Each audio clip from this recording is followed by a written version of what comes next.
Oh, I hate to break the vibe, friends, but the hour is here, so let's get underway. So glad you're with us, and welcome to the webinar on our ongoing series of self-care. This one's around setting compassionate boundaries. Joe Schrader here on behalf of the ASA team. So thanks for joining us. And also want to just remind you, and in fact, I'll put in the chat again in case you got here late, because I know if you join late, you can't get it. Um, you can just click on this link that you see me just put in the chat. If you want to get access to the slides for today, or any of the resources, just go ahead and click that on the chat box. That'll take you to any of the session resources, not just for today, but from the previous couple months too. But of course, when you get to that link and you open it up, look for the December session, today's session, and you'll have what you need. So glad you are here. Let's get underway, friends, and talk about this, how we're going to work through being between a rock and a hard place. So just remind ourselves here. In fact, I'm going to stop sharing my screen for a second just so we can see each other a little bit. Who's here? And got your screen on. That's great. It's been a lot of just kind of impersonal stuff here. So let's get a little more personal. Good to see you all. So, so you are a well. Like we start with this idea again. Every time we come together, you are a well. People come to you because they thirst. They thirst for knowledge, so they come to you. They thirst for justice, so they come to you. They thirst for resolution, insight, all sorts of things, that and 100 other things that come to you because you have what they need. At least they think that, right? And oftentimes, most times you probably do. And that's all fine and good because you're a servant leader and servant leaders are here to serve. And but if you're working with that metaphor of you being a well and people thirst for something, they're coming for you to have that thirst be quenched, then the key question is this, friends, is how do you, in this unprecedented time of deep needs, continue to replenish the well before the well goes dry? That's really the question here, right? So, and there wasn't terminology of self-care, compassion, resilience, any of this some years ago. So let's just remind ourselves, there's language that's fairly new in our field for good reason, because there's a need for it. And so I just thank you for taking the time today to help yourself. And I think through some of the means, hopefully help others that you lead by your role, by maybe learning. Of course, I'm always trying to share this stuff, at least helpful for you, but also as a means for you to get comfortable with thinking how I'm facilitating this. And, why couldn't you do the same thing with who are in your circle? So I'm always trying to think about how does that also set you up for, continuing to develop and provide influence in bigger circles around you. So it's good to see you all. I just want to give a chance to us to see each other before we get into the slide deck. Thanks all. And let's continue with this. I'll have to share my deck again here. So, hope your week's going fine. All right, you can see my screen, correct? All right, Anita, we're good. I can see you. That's good. Thank you. So compassion resilience, just a quick review again, because this is still new lingo for a lot of us.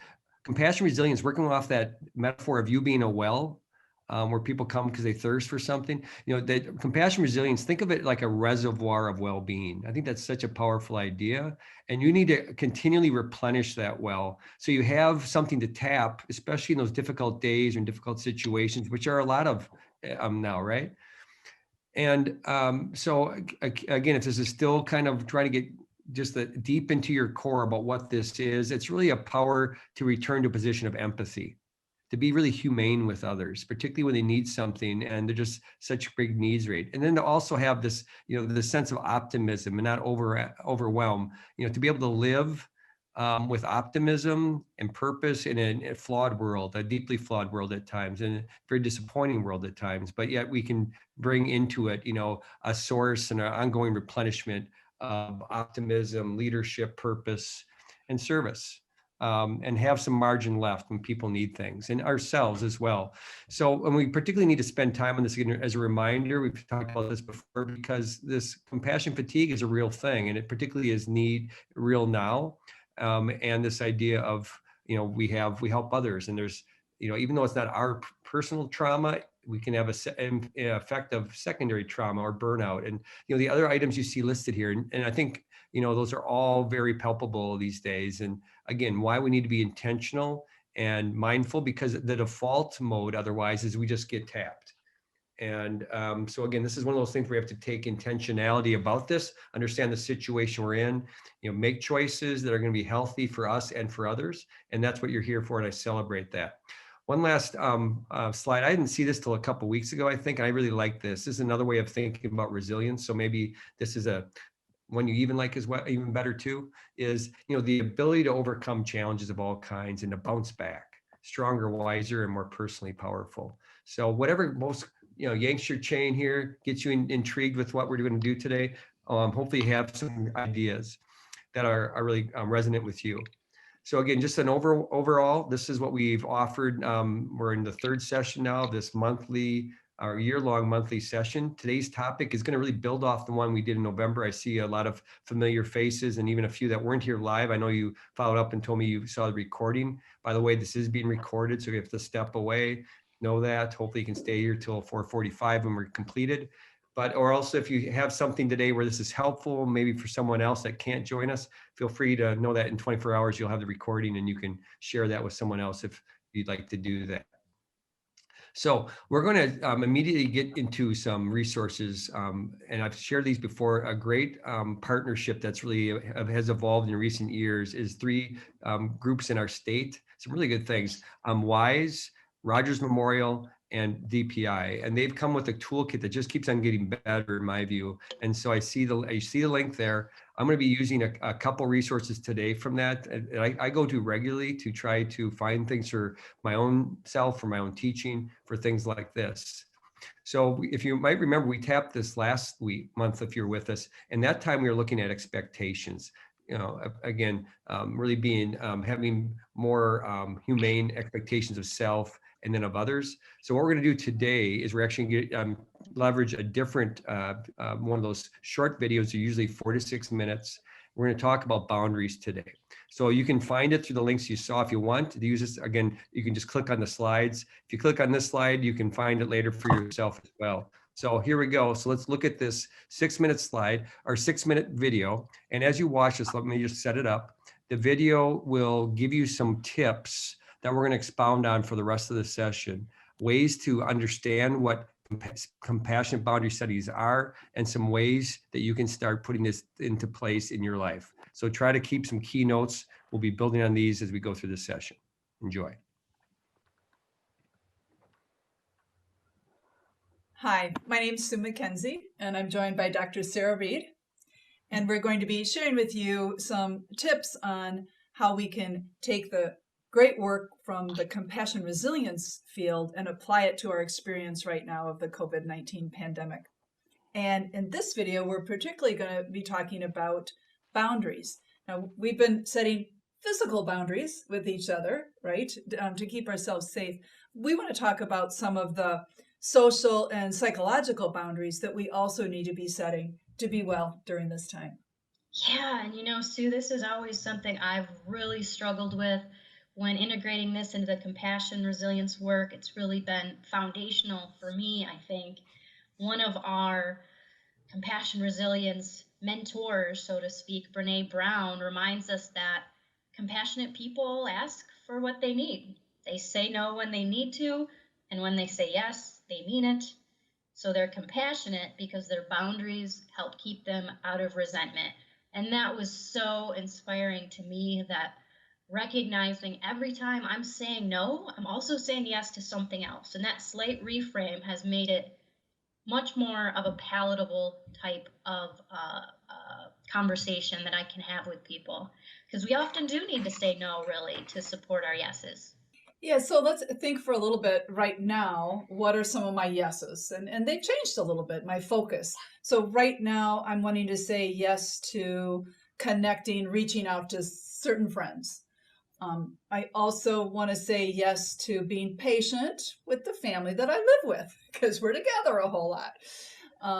And I want to take care of myself physically, because there's lots of kind of pulls to eat in different ways and move in different ways right now. So those are 3 yeses for me. Yeah. And there's some no's I might need to say in order to support those yeses. And Sue, we've really learned that our tips to setting compassionate boundaries can help with these conversations. We would first suggest that you know what you want to say yes to in your life. And it sounds like you've identified a number of yeses during this time. And then we would suggest that you're really proactive about stating what it is that you need in order to help meet those goals that you have or to meet those values that you have. Be really simple and direct when you say so.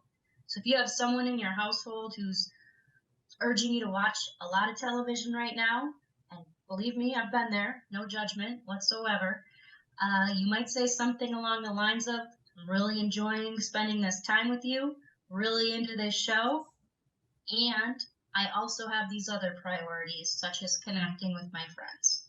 And then we want you to give explanations that are relevant to the person you're speaking with and that offer some kind of solution. So in this case, you may also say, perhaps we can spend 3 hours watching this show tomorrow, or spend time after I connect with my friends doing so. That way you're able to meet both of your needs. Lastly, if there's any sort of boundary violation, reinforce it in the moment and back it up with action. Because if you don't, you really invite people to ignore your needs. So in this case, if somebody keeps pestering you to sit down, put up your feet, have that glass of wine and indulge in the 8th episode of whatever it is you're binging at that particular time, you might say, hold on a minute. We already talked about this. I would hope that you respect my wishes and we can come back to watching this at a later time. Yeah, and what I found is very rarely do people push back on boundaries that are set proactively. Imagine you and I are living together, and I've said to you, Sarah, these are 3 things that are really important to me, and so I'm thinking, as much as I love to sit around and watch TV, and I'm going to put a little limit on myself so that I can be sure that when I go to bed at night, I'm able to say, yeah, I took care of myself, that I was pretty patient with you, and that I connected to some friends that I felt really could use some connection. That it's very likely that you're going to go, yeah, fine, not a problem, versus challenging me. So I think that's one of the nice things about using boundaries as a strategy to support us during this time, is that we get clear about our yes, and we invite the people in our lives to support us to do that. We're much more likely to be able to be the person that we want to be able to say yes to those things in our life that we'd like to. It's a little bit like using the old I statements, right? That just being able to be clear, this is what I'm thinking, I'm feeling, I'm needing, and allowing that person that I'm with to honor those. Yeah, and with all the changes in our midst, it really gives us an opportunity to practice doing so. We can go through this time in our lives with more enjoyment and authenticity and having those positive connections with one another. Thanks, Sarah. So that's one more strategy to add to your toolkit when it comes to being compassion resilient during this pandemic. Setting boundaries in order to support your yeses or your goals in life. So I don't know about you, but the idea of compassionate boundaries sounds kind of like an oxymoron sometimes. I think that was kind of my right. Like, okay, so I want to set boundaries, but they're for compassion, right? It just that. So I appreciate that paradox, that seeming paradox. And at first I'd come across that with someone that you heard the doctor talk about was Bre Brown, and a lot of you are familiar with her work, fantastic work. And she talks about this. I'm not going to show this video, but this is a 6-minute video. It's in the slide. If you'd want to click on it later, you could. It's a little segment about talking about boundaries. And she's the first person I heard talk about this in a sort of the way we're talking about today. And she talks about being big for yourself. And what that acronym stands for is that you have boundaries that have integrity to them, that they're really about just clear about who you are and what the person you want to be. And then just be clear about that in sensitive, fair ways, kind of like you saw modeled to that previous video. And then you can be generous about it. You truly can. Because you know how it is. If you are being polite and you just let people kind of walk all over you a lot, you can be pretty resentful. And so this is how, if you're clear about what you want to say yes to and you communicate it in the steps we saw there, you're going to see those steps in a little bit later in this webinar today. But then we can actually truly be generous about it. We can come from a place of being clear and living my purposes. And that comes from a spot of generosity. That comes from me being the person I want to be and living with that integrity of word, idea, and action. So with that in mind, I want to get us into a poll here and get this moving a little bit. So we have a couple questions I want to pull as we kind of think through how this might play out. So friends, again, you've done this before. If you've been on this before, in your search engine, just key in pollev.com/Joe Schrader 530. Just what you see me circling here. Just that exact phrase from pollev.com onward, exactly like that. I'm going to activate this poll, and then you can now start keying in whatever ideas come to mind. If you have 4 of them, put 4 separate ideas in. Each idea is a separate return, and we'll see what people think about this question. What are behaviors at work that are helpful to the workplace culture? The behaviors you want to see in your workplace culture or be in the place where you hang your hat during this workday.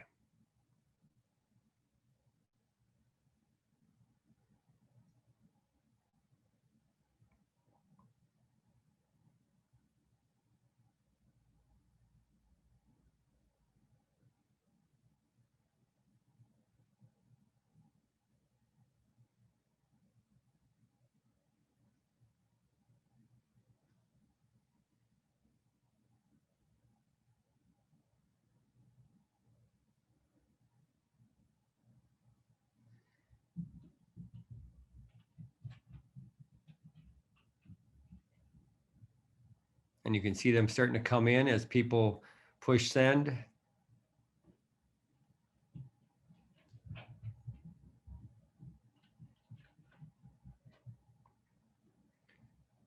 Yeah, as they start to come in, just praise and recognition, time to stop and listen to what someone's really saying, eye contact, just being able to live a love for kids and each other, become, be generous, checking in with people, assuming the best of others, that positive intent, being courageous, having enough time and margin for those conversations and making sure that's part of, what you do.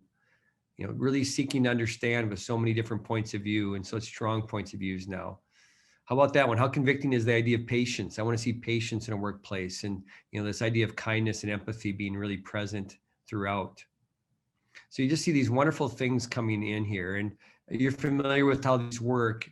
Even if you can see what you're thinking, obviously, but also what the group's thinking. And I would like to suggest this, and they'll just keep on scrolling. So keep on adding them in if you haven't quite finished. That's great. We'll just continue to look at them and learn from them and benefit from the ideas. At the same time, they'll keep scrolling over once we have. And there's that big word of grace, right? How often do we all need to give grace to get grace? I know on webinar stuff forever, it seems like, right? We need grace. So wonderful ideas. Here's what I want to suggest. These ideas that you're putting in here, these are your yeses. You might have heard in the video, like having boundaries starts with being clear about what your yeses are. And so partly why I asked this question is that it's a backdoor sort of way of figuring out, like, what are your yeses that you'd like to live and be and see more of in the workplace. So this question and the responses helps collectively have people identify what their desired behaviors are. In other words, what are the yeses that you want to say yes to down the line? So thanks for that. I have one more question here in the poll, a second poll. Let me just get to that. This one will build off the first. Just got to scroll down. So thanks for your patience.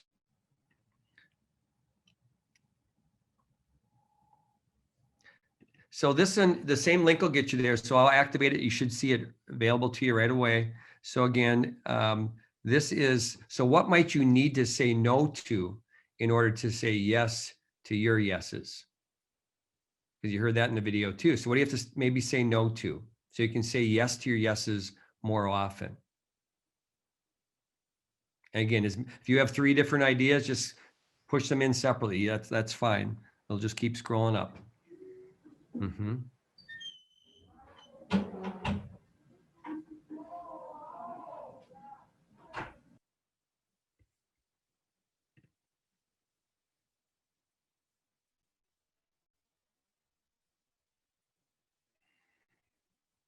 Yes, I'm seeing like guilt and taking on other people's tasks, you know, those sorts of things. That's what boundaries are to help with, right? Getting sucked into things that are negative, really easy to do now by default almost. You have to be so intentional, right, to not get sucked in. Yeah, the constant nagging question, do you have a minute? That never is, right? It's always more.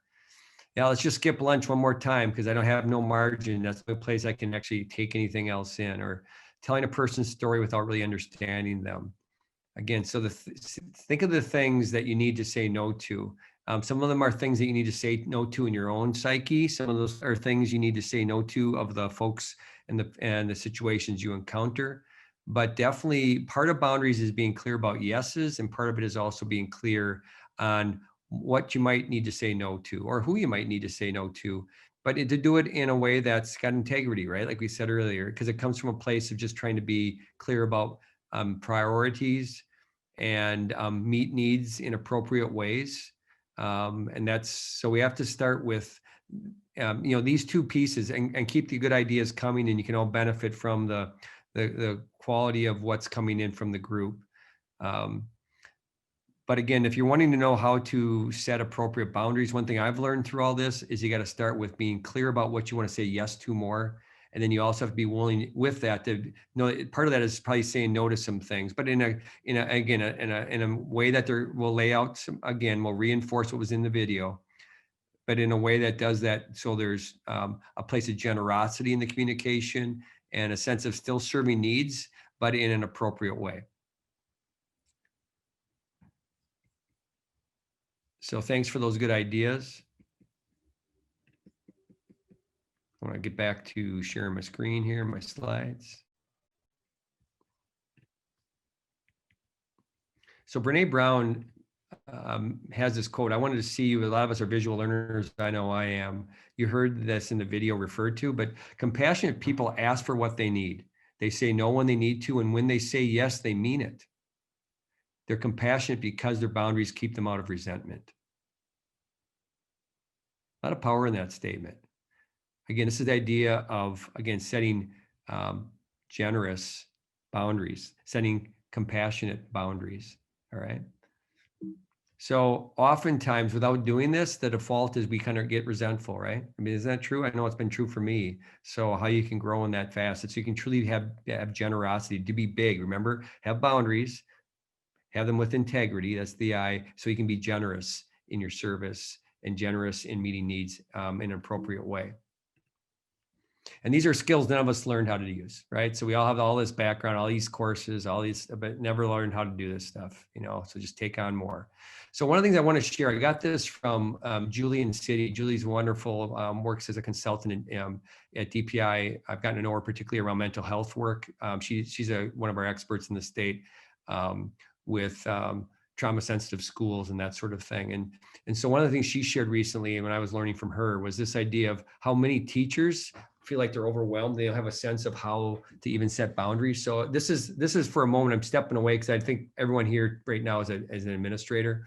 So, but if you're looking for something to share with a teacher, particularly one who's really struggling with, you know, feeling overwhelmed with all the things people are trying to just, you know, all this is a nice little slide, or maybe something to share with your overall staff. So some considerations for teachers.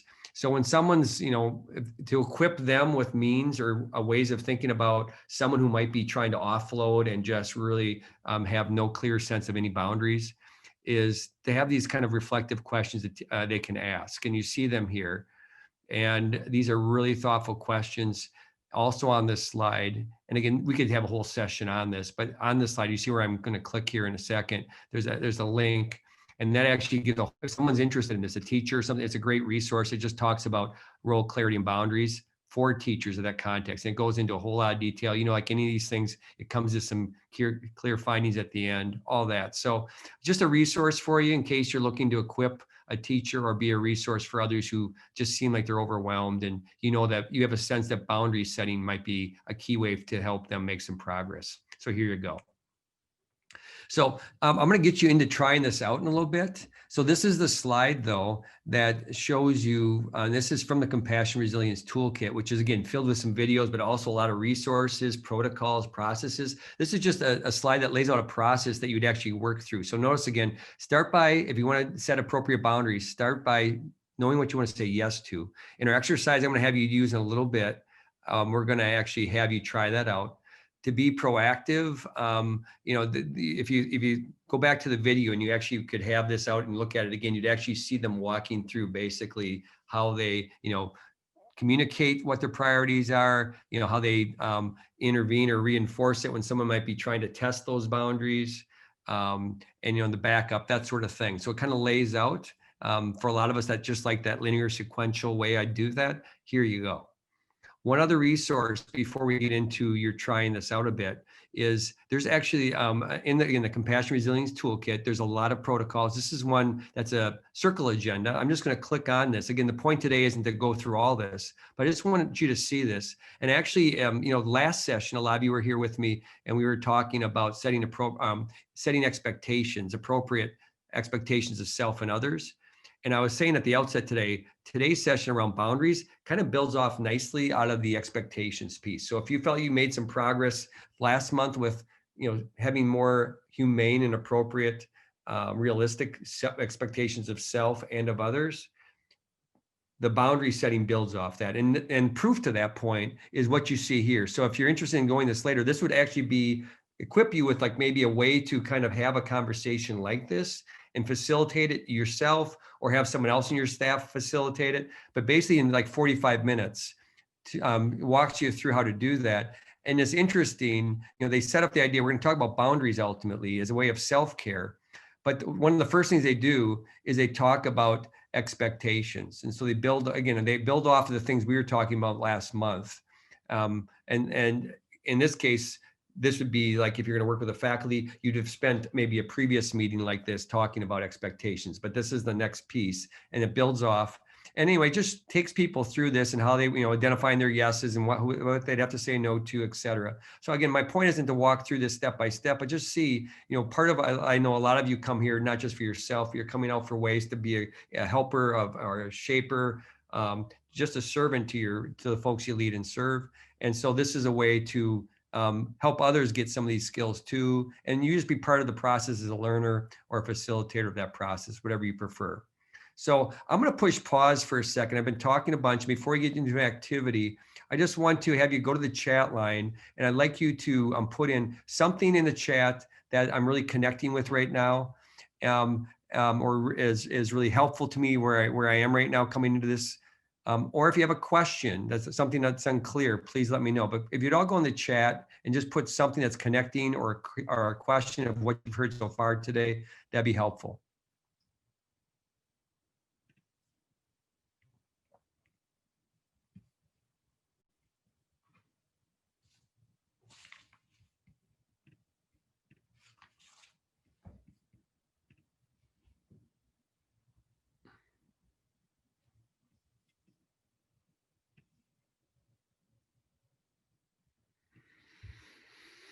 Mm-hmm.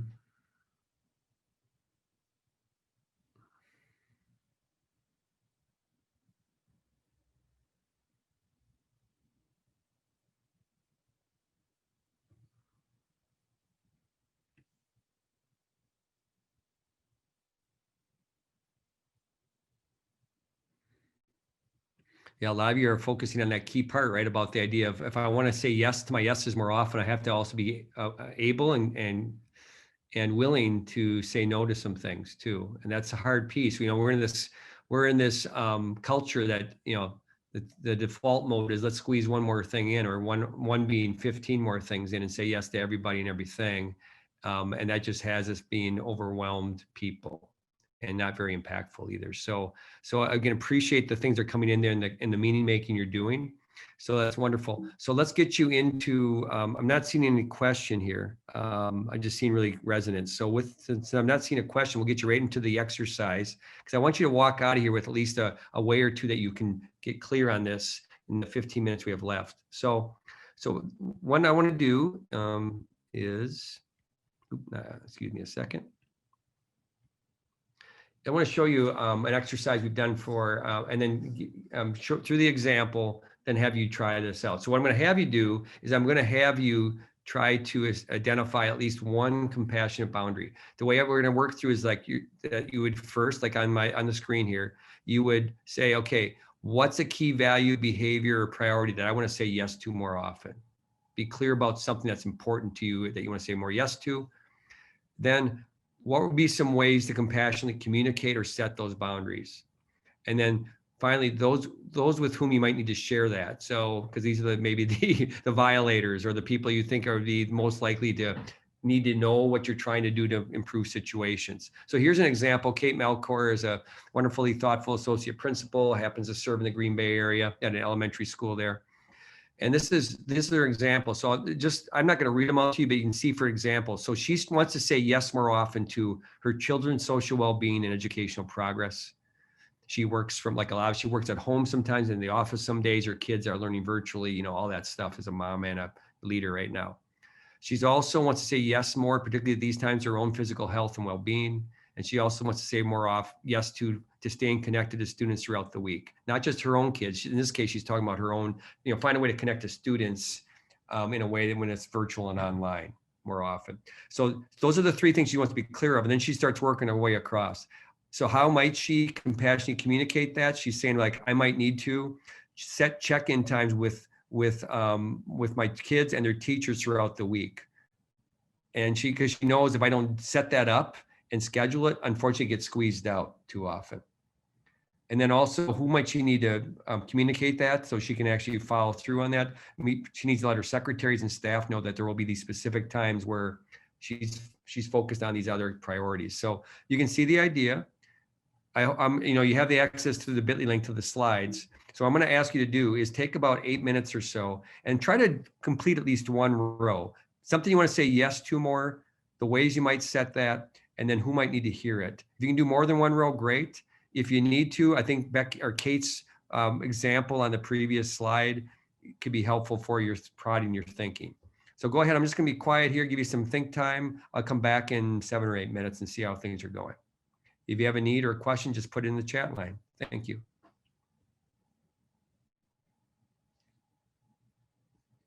All right. One thing I love about the way Kate writes here is she's very kind to herself. And I'm getting to know Kate pretty well. I hope she'd be okay with me saying this. Kate's a hardworking person. She's a taskmaster. I think that's my sense of her a bit. Yet she is really, I think, intentionally trying to really have some compassion for herself. If you remember our last session, we talked about a lot of even expectations. A lot of that starts with ourselves, our expectations we place on ourselves, not just that others have of us. And the ability to develop almost a muscle of compassion for self and how our self-talk works. I look at the voice of what Kate says here. My day does not need to be in an office in front of a screen to be productive.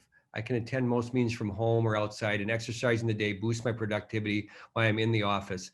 I mean, it's direct voice, but it's also one that shows compassion and a care for self, that just takes on and becomes a manifestation for others as well. So what I'd like to do, and I guess that's a connection I see again between last time with expectations, really came a lot about almost the self-talk, the affirmations. Remember we were talking around that, and some sense of helping kind of feeding your heart and soul with some clear compassion for self, some clear sense of boundary in this case, and it can come from a place of compassion. So I'm just curious, could we, how many of you, and I want to just stop sharing my screen here for a second. How many of you have your screen? If you're still here and you're on, you can share up your screen here for a second, put your camera on. I just wanted to ask a quick question that's quicker than polling. How many of you were able to complete at least one row of what we were trying to do here? Setting at least one, yes, okay. Now here's the next thing. Could I have a volunteer or two just like say, here's what I came to, or here's what I've learned from this exercise today as we're walking away from compassionate boundary setting. Becky, go ahead. In writing out my first, which is better than my second one, I'm seeing that I'm focusing on the wrong things too often.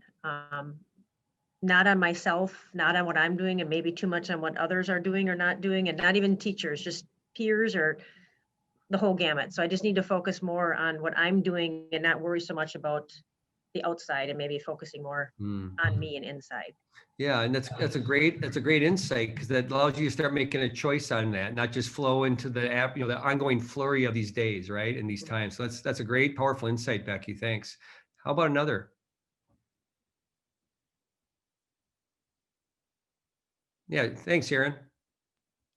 I'm sort of unconsciously making choices about my time by saying yes to things like drama and venting or responding to what somebody else sees as urgent versus sticking to my schedule and what I had planned to do that day.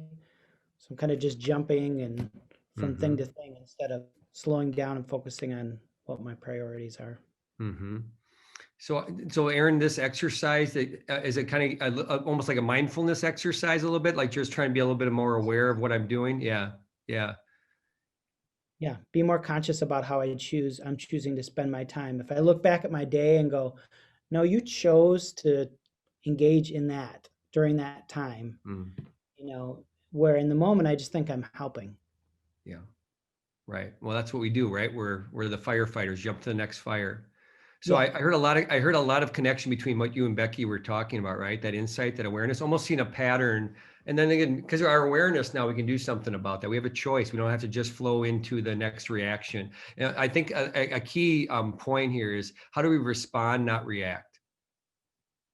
That's what you're trying to do here. I think a lot is, right. How do you respond? How do you have an awareness of what you want to say yes to, and a sense of what you want to say, have to start saying no to, but in a compassionate way. It has integrity to, there's good reasons why you're trying to do the yeses, like the things you're trying to do. These are good things that in fact, many places you're hired to do these things. So I just encourage you to come back. If you want to start putting these in place, go back to the slide from a few earlier, where it kind of works you through how you actually start setting those, communicating those, living those. I think the combination of you working through, if maybe one or two is all you need. For Kate, I asked for 3. She did 3, as you saw. But be clear about what your yeses are, how you would communicate those, who needs to hear it, and then I think you're able to start living this, and roll it out with 1 or 2 or 3. I believe you're going to, if you keep checking in on it, maybe have an accountability partner, or just know that you're going to check in on it, weekly or whatever. You're going to see progress, because the clarity and the ability to respond, not just react. Respond is different in that it means there's an awareness where you have a moment there where you can make a choice to hop on this speeding train again or not, and focus on what's core, what I want to say yes to more often. So I hope that's all helpful for you. It's an ongoing process, right, for all of us. We're all works in progress. So just thanks for leaning into it.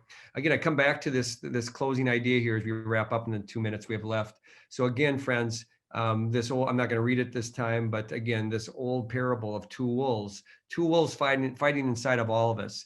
The things you want to say yes to, and the other things that compete with that. And again, which one prevails is the one you feed. So part of your awareness today is be clear about what you want to feed more often, and then how you have to say no occasionally. And again, you heard through the video. Again, I would, if you're trying to get the finesse of this, go back and watch the video one more time. I think there's a very skillful way of, through the role play of that, talking through how you would then communicate this, how you would, when someone tests, come back to that. And yet you're meeting needs. You're doing it in a compassionate way, in a generous way.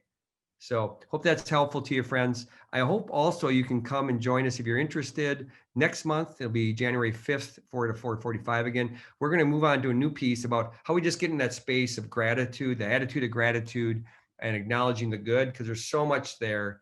And let's feed into that to start the days and our weeks ahead.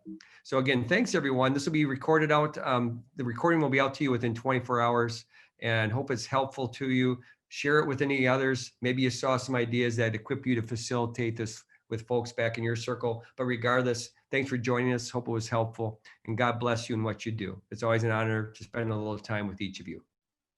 Take good care. Bye-bye now. Thank you, Joe. Thanks, Thank you. Joe. Have a wonderful holiday season. Oh, you too. Thanks so much. Thanks, everyone. Nice to see you. Yes.